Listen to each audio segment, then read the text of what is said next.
Les précipitations anormalement élevées des derniers jours causent des soucis aux agriculteurs. Par endroits, elles sont 200 fois plus élevées que les normales de saison.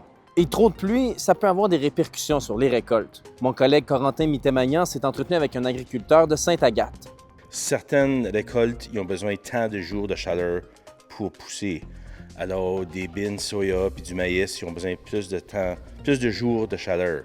Alors, leurs dates limites sont déjà passées ou avec de passer. Les céréales, ça prend moins de jours pour maturer, alors on a un peu plus de temps. Les agriculteurs doivent semer avant des dates précises, sinon leurs récoltes ne sont pas couvertes par les assurances. Le coût de la reconstruction de la route 90 qui va de River Heights jusqu'à Polo Park va coûter très cher.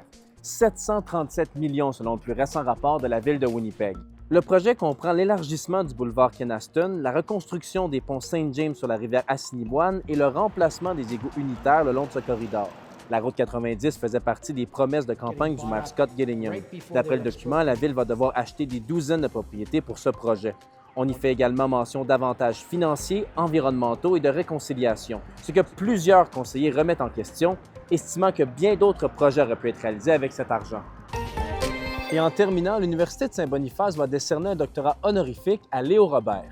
Durant sa carrière, il a notamment été président de la SFM, directeur de l'école Lagimodière, du Collège Louis-Riel, puis directeur général de la DSFM.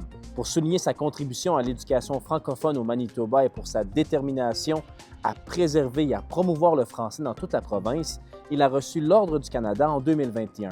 Il était au micro de notre émission le 6 à 9 ce matin. Quelle est votre plus grande source de fierté, M. Robert, la chose que vous avez accomplie et qui vous rend le plus fier là, dans toutes ces années?